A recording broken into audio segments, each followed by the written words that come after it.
Hello दोस्तों, स्वागत है आपका अपने यूट्यूब चैनल डायमंड ज्ञान अड्डा में। और 6 जून की करंट अफेयर्स के साथ मैं आपके सामने प्रस्तुत हूँ। तो शुरुआत करते हैं 6 जून की करंट अफेयर्स में। देखिए, सबसे पहले आपको जो दिखाई दे रहा होगा, ये आपको स्वर्ण मंदिर दिख रहा है अमृतसर का। और ये सभी पंजाबी लोग दिख रहे हैं। ये क्यों इकट्ठे हैं? उसके पीछे कारण ये है कि आपको पता होगा, ऑपरेशन ब्लू स्टार की 37वीं वर्षगांठ थी। और कई सिख संगठनों ने 6 जून 2021 को ऑपरेशन ब्लू स्टार की 37वीं वर्षगांठ मनाने के लिए कार्यक्रमों की योजना बनाई है। और ऑपरेशन ब्लू स्टार तत्कालीन पीएम जो इंदिरा गांधी द्वारा, जो पंजाब के अमृतसर में जो हरमिंदर हरमिंदर साहब कॉम्प्लेक्स, जो कि स्वर्ण मंदिर में छिपे सिख आतंकवादियों को बाहर निकालने के लिए एक सैन्य कार्रवाई थी। और इसी उपलक्ष्य में ये 37वीं वर्षगांठ मना रहे।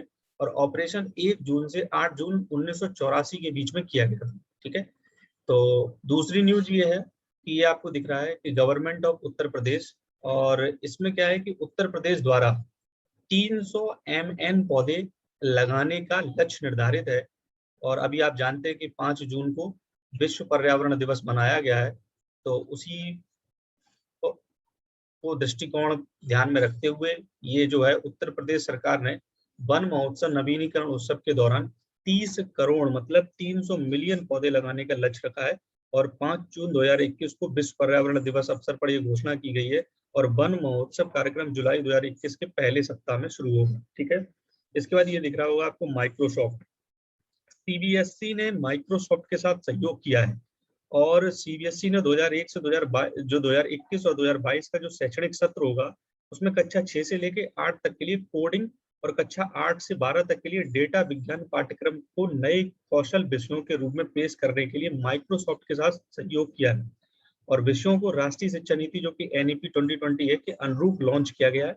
और माइक्रोसॉफ्ट ने एनसीईआरटी पैटर्न और संरचनाओं के साथ संरेखित कोडिंग और डेटा विज्ञान दोनों में सप्लीमेंट्री पुस्तकें तैयार की हैं। ठीक है। नेक्स्ट अगला जो न्यूज है वो ये है कि टीकाकरण प्रभाव की निगरानी के लिए एक नया प्लेटफॉर्म बनाया गया है। तो केंद्र सरकार टीकाकरण प्रभाव की निगरानी के लिए एक नया प्लेटफॉर्म विकसित करने जा रही है। और प्लेटफॉर्म को स्वास्थ्य मंत्रालय और इलेक्ट्रॉनिक्स और सूचना प्रौद्योगिकी मंत्रालय द्वारा विकसित किया जा रहा है। और डेटा आईसीएमआर कोविन प्लेटफॉर्म और आरोग्य सेतु ऐप से प्राप्त किया जाएगा। और इस प्लेटफॉर्म का समन्वय और प्रबंधन आईसीएमआर मतलब Indian council of medical research द्वारा किया जाएगा। ठीक है। नेक्स्ट अगली न्यूज की तरफ बढ़ते हैं। तो ये है, आईआईसी ने 2 नए लाइव ट्रस्टी नियुक्त किए हैं। मतलब इंडिया इंटरनेशनल सेंटर ने 2 नए लाइव ट्रस्टी, एक तो मीनाक्षी गोपीनाथ और शैलेश नायक को अपने बोर्ड ऑफ ट्रस्टी में नियुक्त किया है। ठीक है। पूर्व अटॉर्नी जनरल सोली जे सोराबजी के निधन और बोर्ड से न्यायमूर्ति सेवानिवृत्त बीएन श्रीकृष्ण के इस्तीफे के बाद यह आवश्यक हो गया था। ठीक है। नेक्स्ट आपको ये दिख रहे होंगे अशोक गहलोत, और ये कहाँ के मुख्यमंत्री हैं ये आप कमेंट बॉक्स में बताएंगे। राजस्थान ने शुरू की है मुफ्त कोचिंग योजना। जैसे कि उत्तर प्रदेश में आप जानते हैं एक मुफ्त कोचिंग योजना के शुभारंभ किया गया था जिसका नाम है अभ्युदय योजना। इसी तरीके से राजस्थान में शुरू की जा रही है। राजस्थान ने वंचित छात्रों को सिविल सेवाओं और व्यावसायिक पाठ्यक्रम में प्रवेश परीक्षाओं की तैयारी में मदद करने के लिए मुख्यमंत्री, ये ध्यान रखिए इसका नाम, अनुप्रति कोचिंग योजना शुरू की है।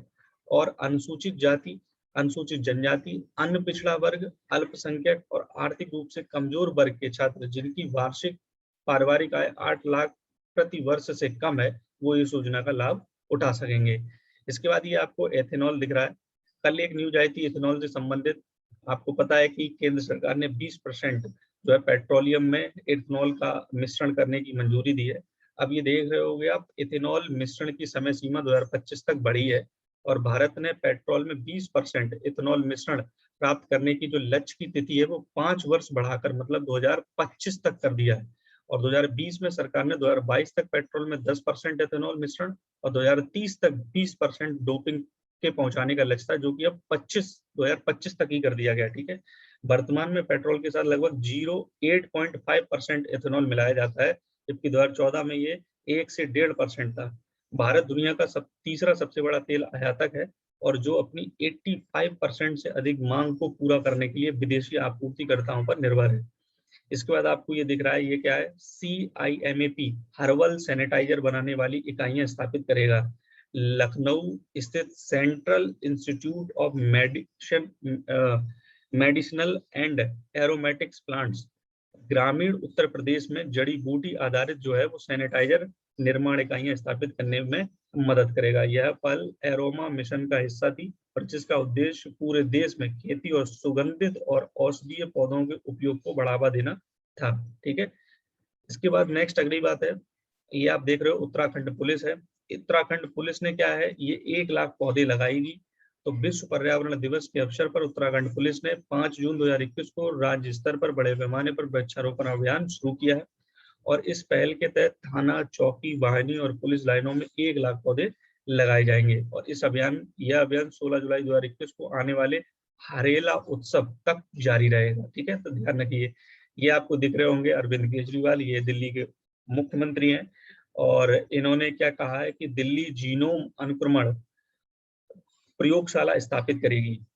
दिल्ली के मुख्यमंत्री अरविंद केजरीवाल ने 5 जून 2021 को कोविड-19 की संभावित तीसरी लहर की तैयारी के लिए एक बाल चिकित्सा टास्क फोर्स और 2 जीनोम अनुक्रमण प्रयोगशालाओं की स्थापना को घोषणा की है। शहर पर हमला करने वाले जो वायरस के प्रकारों की पहचान करने के लिए 2 जीनोम अनुक्रमण प्रयोगशालाएं लोकनायक जन प्रकाश अस्पताल और लिवर और पित्त विज्ञान संस्थान में स्थापित की जाएगी। इसके बाद ये दिल्ली विश्वविद्यालय दिख रहा है आपको, यूनिवर्सिटी ऑफ दिल्ली। इसने क्या किया है कि डीयू ने कोविड अनाथों के लिए 100% शुल्क माफी की है। जो भी कोविड के कारण जिनके भी माता पिता मर गए और अनाथ हो गए हैं बच्चे, तो डीयू ने उनकी 100% शुल्क माफी कर दी है। मतलब दिल्ली विश्वविद्यालय ने कोरोना वायरस संक्रमण के कारण एक या दोनों माता पिता को होने वाले छात्रों को पूर्ण रूप से शुल्क माफी की घोषणा की है। छात्रों को 100% शुल्क छूट मिलेगी और उनसे परीक्षा शुल्क भी नहीं लिया जाएगा और ये सुविधा डीयू के कॉलेजों को भी उससे संबंधित शासी निकाय के माध्यम से दी जाएगी। इसके बाद देखिए, ये एक इम्पोर्टेंट न्यूज है, सच में इम्पोर्टेंट है क्या, कि वन और वृक्ष आवरण में 24.56% की वृद्धि हुई है। देश में वन और वृक्षों का आवरण भौगोलिक क्षेत्र के 24.56% तक पहुंच गया है, जो 8 लाख वर्ग किलोमीटर में फैला हुआ है और भारत ने पिछले 6 वर्षों में अपने वन और वृक्षों के आवरण में 15,000 वर्ग किलोमीटर की वृद्धि की है। भारत समृद्ध वन्य जीव और जैव विविधता का भी आवास है और जिसमें 70% बाघ और एशियाई शेर और 60% तेंदुआ वैश्विक आबादी के हैं। ठीक है, इसके बाद ये एनटीपीसी आपको दिख रही है कि एनटीपीसी संयुक्त राष्ट्र के सीओ वाटर मैंडेट में शामिल हुआ है। ठीक, ये जो एनटीपीसी लिमिटेड है, प्रतिष्ठित संयुक्त राष्ट्र ग्लोबल कॉम्पैक्ट के सीओ वाटर मैंडेट के हस्ताक्षर बन गया है। और एनटीपीसी के बारे में आप ये जानते हैं कि विद्युत मंत्रालय के तहत भारत का सबसे बड़ा बिजली उत्पादक है। इसके बाद ये क्या है, G7। देखिए, G7 राष्ट्र वैश्विक न्यूनतम कर पर सहमत हो गया है कि दुनिया की सबसे बड़ी कंपनियों द्वारा उपयोग की जाने वाली सीमा पार कर खामियों को दूर करने के लिए दुनिया के सबसे अमीर देशों के एक समूह ने 5 जून 2021 को एक ऐतिहासिक सौदे पर पहुंच गया है। 7 का समूह कम से कम 15% की न्यूनतम वैश्विक निगम कर दर का समर्थन करेगा और उन देशों में करों का भुगतान सुनिश्चित करने के लिए उपाय करेगा जहां व्यवसाय संचालित होते हैं। ठीक है, इसके बाद देखिए आप, नेशनल ह्यूमन राइट्स कमीशन सर्वे भवंतु सुखना, इसका ये टैगलाइन भी है। ये क्या कर रहा है, एनएचआरसी ने पीवीटीजीज को बचाने के लिए अधिसूचना जारी की है कि राष्ट्रीय मानवाधिकार आयोग ने सभी विशेष रूप से कमजोर जनजातीय समूहों के मानवाधिकारों की सुरक्षा सुनिश्चित करने के लिए केंद्र और राज्यों और केंद्र शासित प्रदेशों को एक अधिसूचना जारी की है।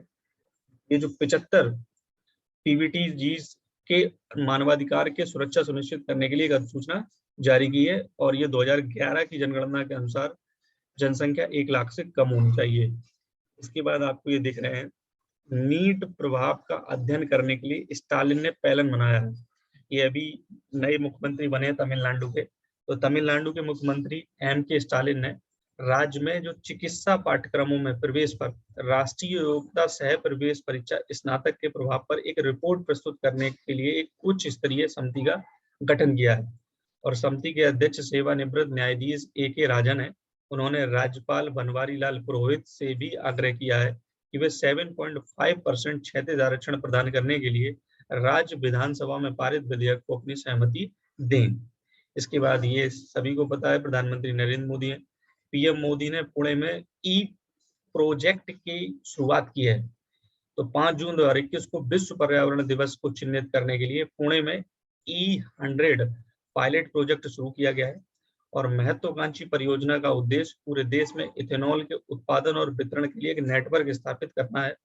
और प्रधानमंत्री ने भारत में 2020-25 में इथेनॉल मिश्रण के लिए कार्य योजना पर विशेषज्ञ समिति की रिपोर्ट भी जारी की है। ठीक है, इसके बाद नेक्स्ट ये आपको दिख रहे होंगे, ये हिमाचल बीजेपी विधायक नरेंद्र बरागटा का निधन हो गया है और ये हिमाचल प्रदेश के वरिष्ठ भाजपा विधायक है और इनका भी कोविड के कारण निधन हो गया। ठीक, इसके बाद ये आपको दिख रहा होगा, ये अलास्का एयरलाइंस है और अलास्का एयरलाइंस के साथ बोइंग साझेदार हो रहा है। बोइंग कंपनी और अलास्का एयरलाइंस आने वाले महीनों में शिकागो मुख्यालय वाली कंपनी के इको डेमोन्स्ट्रेटर कार्यक्रम में एक साथ रूप से भाग लेंगे और नई विमानन जो प्रौद्योगिकियों का परीक्षण करने के लिए भी तैयार हैं। ठीक है, नेक्स्ट जीएसटी के बारे में आप जानते हैं, गुड्स एंड सर्विस टैक्स। केंद्र राज्यों ने जीएसटी में एकत्र किया है 1.03 ट्रिलियन, मतलब केंद्र और राज्य सरकार